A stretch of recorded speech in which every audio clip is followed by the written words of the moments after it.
Shalom, shalom. First off, I want to start off by giving all the glory, infinite praise, and honor unto Yahweh, Bahashem, Yahweh Shai, Bahashem, Rachakwadash. Double honors to the apostles and the elders of Great Millstone that do rule and teach well. Peace, love, and salutation to the hopeful elect that is out there pushing this truth in all sincerity throughout the four corners of the earth, giving diligence to make your calling of election sure. Shalom. This is your brother Hashah from the Great Millstone Savannah Camp, coming back in the spirit with another lesson. Lord willing, I pray and hope that it is edifying. All right. And as you can see, I got this article, and this is from Fox Business. All right. It says dock workers union walks away from negotiation from East and Gulf Coast employers. Salakia. And we know that back in, I believe, October, there were, these dock workers going on strike. All right, because of wages. All right, they didn't want to pay the wages. All right, so here it is now. Right, they reached a so-called tentative deal in October to prolong. Right, they did a 3-day strike, and now they're trying to reach I guess a agreement by mid-January. All right. And I'm going to read a little bit of this article. Okay. And we all know what happened during October when they were basically negotiating and striking. All right. There was panic, really, which this is what the plan is, man. This is what the elites plan to do. And through this strike, they can starve out a lot of people. They can start a famine. All right.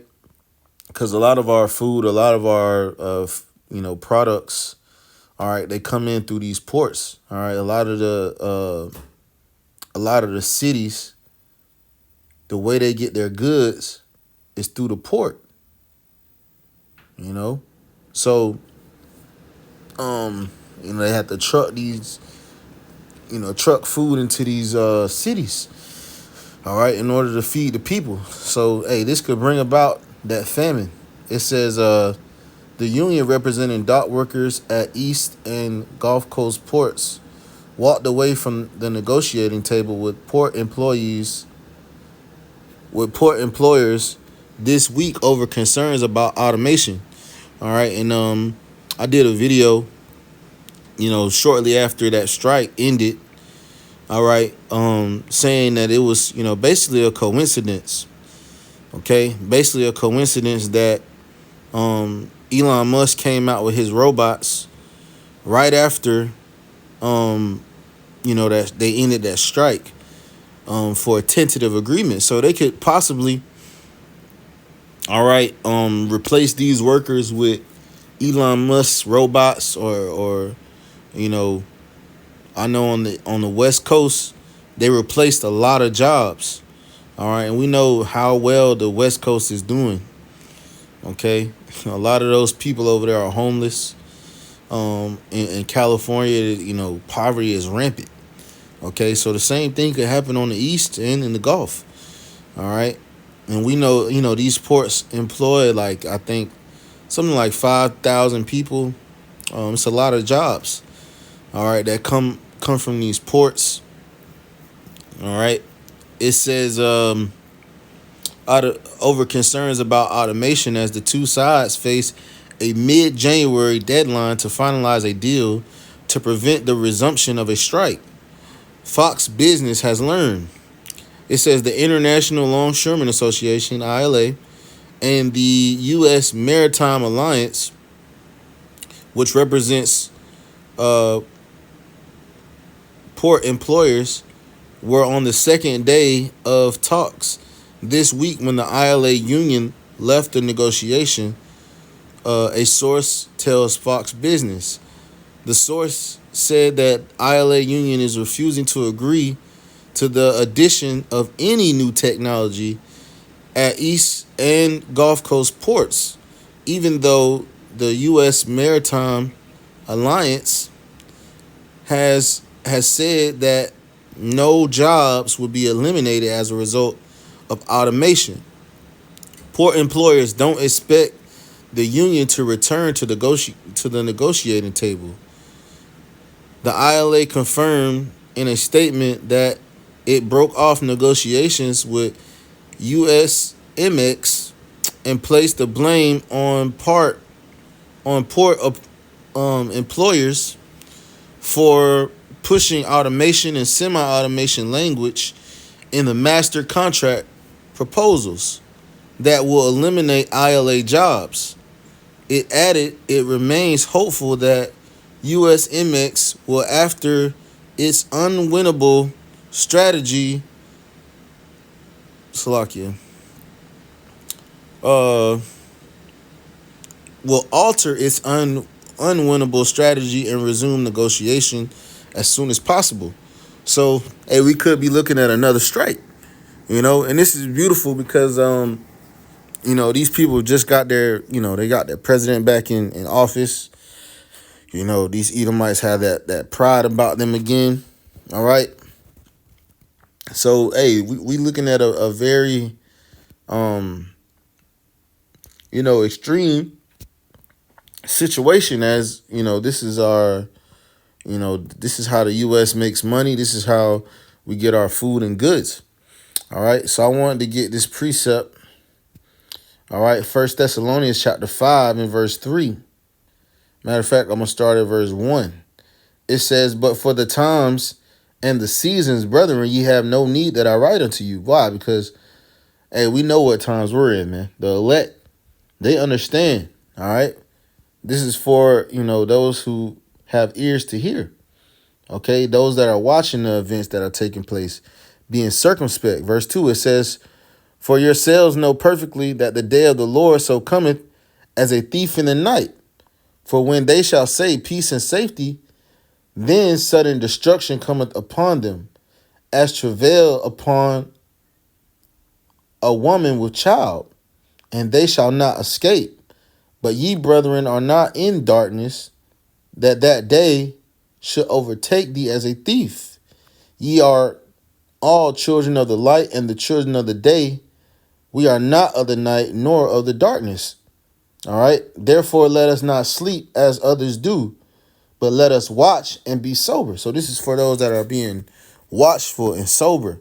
All right. Those that are watching for the signs of the times, man.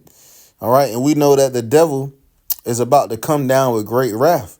Okay. Esau Edom is setting up all kind of traps and snares. All right. Talking about, giving, certain officers immunity. All right. They're making, these different,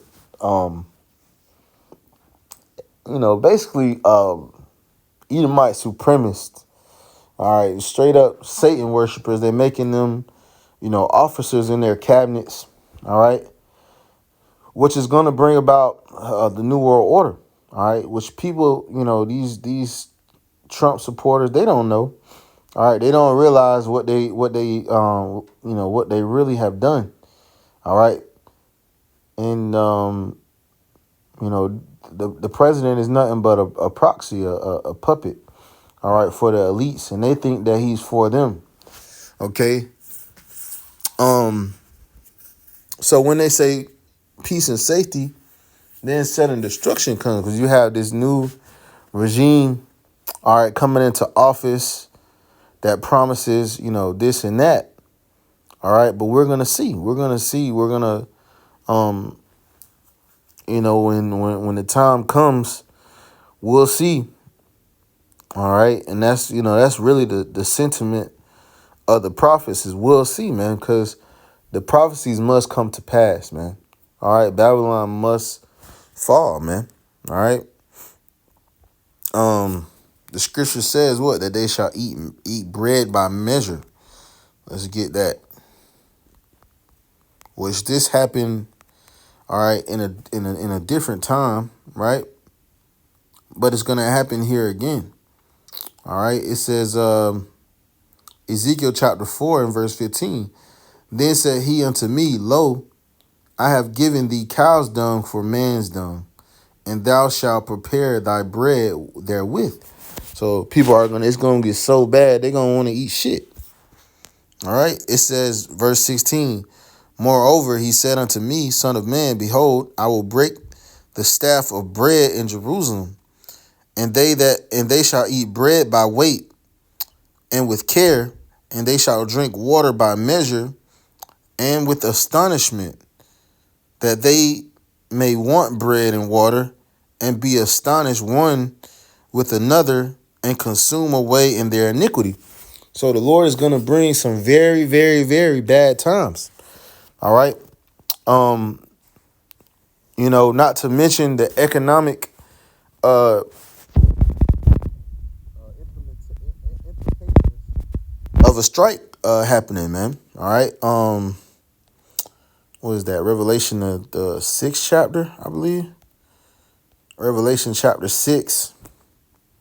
All right, which talks about the four beasts. All right. Revelation chapter 6, just jumping straight into the point. Revelation chapter 6 and verse 5, it says, and when he had opened the third seal, I heard the third beast say, come and see. And I beheld, and lo, a black horse. And he that sat on him had a pair of balances in his hand. So matter of fact, I want to get that in the blue letter. This is one we always try to get in the blue letter because it's deep. All right. It has some deep meanings, some deep mysteries hidden within the words. All right. So when you go into this word balances, right, I believe it goes into zygos, right? Zygos, right? And it goes into a yoke. It says a yoke put upon a dropped cattle, right? Bondage as that of slavery. So it's going to be some hardcore bondage out here, man. All right. We know that Donald Trump was one of the ones that was pushing to bring back the guillotines. All right. So he could bring about the persecution of the saints. All right. And through the spirit, the apostles and elders believe that he could be Nero. All right. Coming back in the reincarnation. All right. So we know that, hey, these things are, upon us, man. All right. And these are some very, very, very beautiful times, man. So we know that, Trump could be that guy, man. It doesn't matter who is the guy.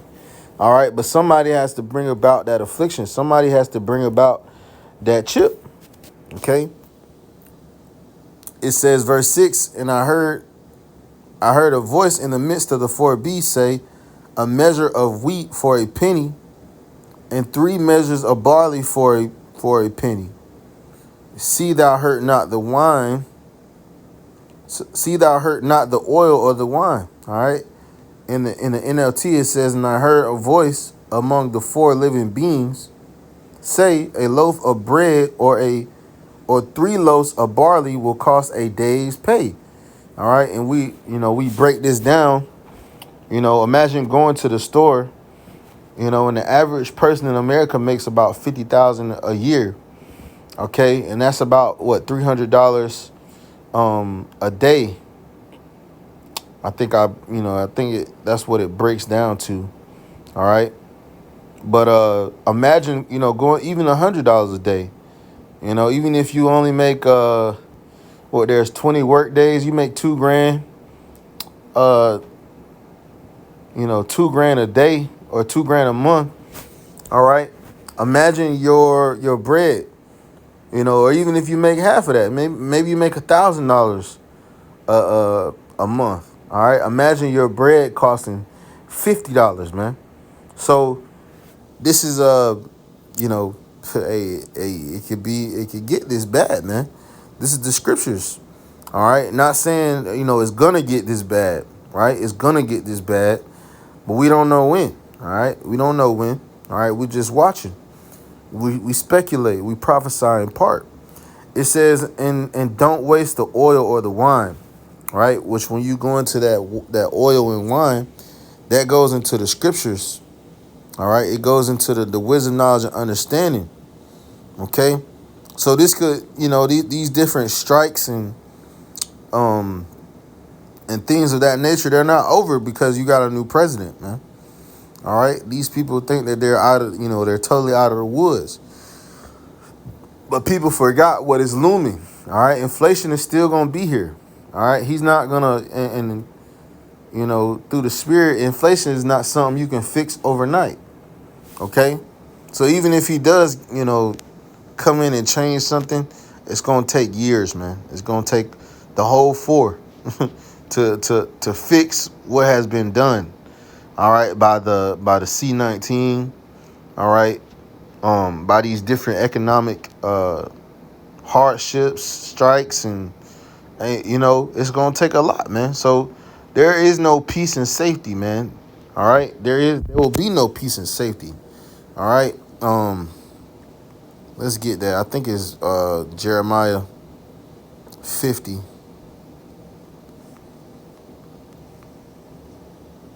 Isaiah 47:1. Yep. Come down, sit in the dust, O virgin daughter of Babylon. The dust represents confusion. All right, it represents being, in the lowest state. All right. It says, sit on the ground. There is no throne, O daughter of the Chaldeans, for thou shalt no more be called tender and delicate. All right. So, hey, this place is no more gonna be called delicate. All right. This is Babylon the Great. Okay, and this place is gonna fall. Okay, it's gonna go into perdition and fall. And great will be the fall of Babylon the Great, man. So I just want to do this quick lesson through the Spirit. Lord willing, it was edifying, exhorting. I'm going to end off by giving all the glory, infinite praise, and honor unto Yahweh, Bahashem, Yahweh Shai, Bahashem, Rakakwadash. Double honors to the apostles and the elders of Great Millstone that do rule and teach well. Peace, love, and salutations to the hopeful elect that is out there pushing this truth in all sincerity throughout the four corners of the earth, giving diligence to make your calling and election sure. Shalom and Ababu Ba.